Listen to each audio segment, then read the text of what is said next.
Bonjour, aujourd'hui je vais vous présenter mon projet intitulé Assia Djebar, réinventer la langue française pour libérer les voix féminines en Algérie. Dans ce travail, je m'intéresse à la manière dont Assia Djebar utilise la langue française pour redonner une voix aux femmes algériennes et reconstruire une mémoire collective.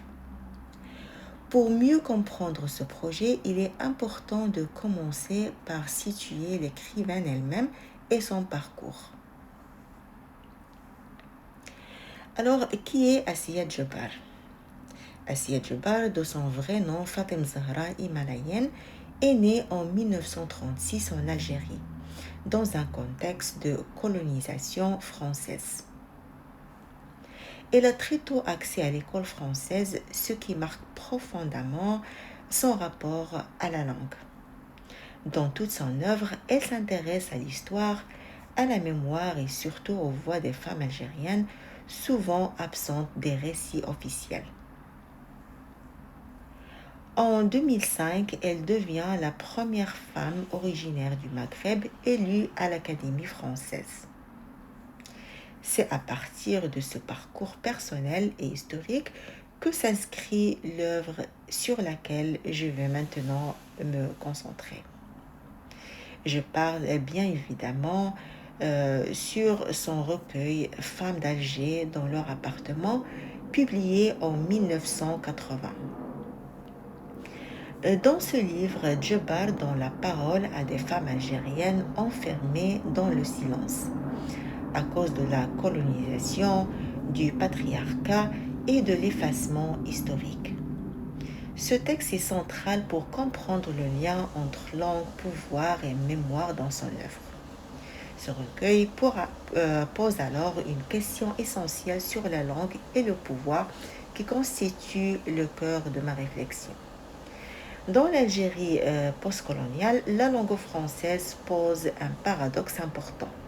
C'est une langue imposée par le colonisateur, mais aussi la langue dans laquelle Djebar choisit d'écrire. Cela m'amène à poser la question suivante: comment une langue imposée peut-être devenir un outil d'émancipation? Pour y répondre, je vais développer trois axes: le paradoxe du français, les voix féminines fragmentées et le renversement du regard colonial. Je vais commencer par le premier axe qui concerne le paradoxe de la langue française. Alors en Algérie, le français est historiquement une langue de domination. C'est la langue de l'administration coloniale, de l'école et du pouvoir, tandis que les langues maternelles comme l'arabe et l'amazigh ont été marginalisées. Pourtant, Assia Djebar choisit d'écrire en français, mais elle l'utilise à contre-emploi pour raconter des voix féminines arabes et amazigh. Mais ce paradoxe ne reste pas théorique, il se manifeste très concrètement dans l'écriture même de Djebar.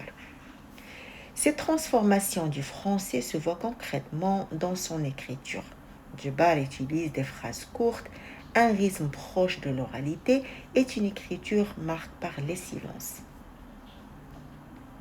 Le français est traversé par cadences et des images issues de la tradition orale algérienne. Dans une interview donnée à l'INA, l'Institut national de l'audiovisuel, en 1990, elle parle du français comme d'une langue d'exil, mais aussi comme une langue d'émancipation. Cette manière d'écrire influence aussi la structure du récit, notamment à travers la fragmentation des voix féminines.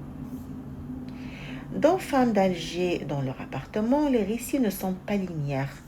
Les histoires d'Arbia, de Fatima et d'autres femmes apparaissent sous forme de fragments, de souvenirs interrompus et de silence. Cette fragmentation reflète une mémoire brisée par la colonisation et par le silence imposé aux femmes. Cette idée de fragmentation a été analysée par plusieurs critiques littéraires, notamment Mildred Mortimer. La critique littéraire explique que la fragmentation chez Djebbar reflète une mémoire blessée. Cette forme permet de restituer les émotions réelles et la manière dont ces femmes se souviennent. Les fragments mis ensemble construisent une mémoire collective féminine. Mais la réflexion de Djebbar ne concerne pas seulement la langue et la mémoire, elle dialogue aussi avec l'histoire de la représentation coloniale. Alors le titre du recueil fait référence au tableau Femmes d'Alger dans leur appartement peint par Eugène Delacroix en 1834. Dans cette œuvre, les femmes algériennes sont représentées comme belles, immobiles et silencieuses, vues à travers un regard occidental et exotisant. Assia Djebbar reprend cette image héritée du regard colonial pour mieux la transformer. Alors, il reprend ce titre pour le détourner. Là où la Décroix montre des femmes silencieuses, Djebbar leur donne une voix.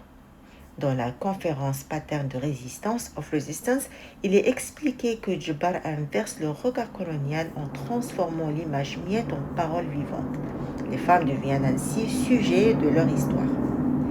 Après avoir analysé les trois axes, je vais maintenant conclure sur la portée globale de cette œuvre.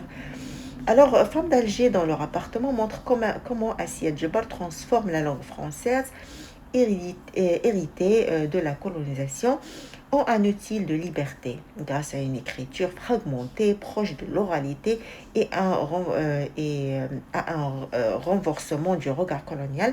Elle redonne voix aux femmes algériennes. L'écriture devient ainsi un acte de mémoire, de résistance et de dialogue avec le public francophone.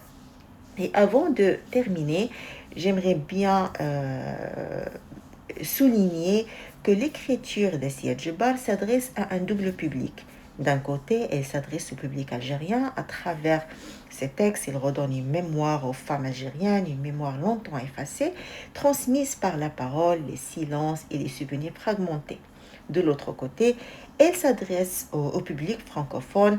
En écrivant en français, Djebbar oblige ce lectorat de confronter une histoire coloniale souvent racontée du point de vue européen. Merci pour votre attention. Et là, j'ai cité les sources que j'ai utilisées pour faire cette présentation. Merci beaucoup pour votre attention et à la prochaine.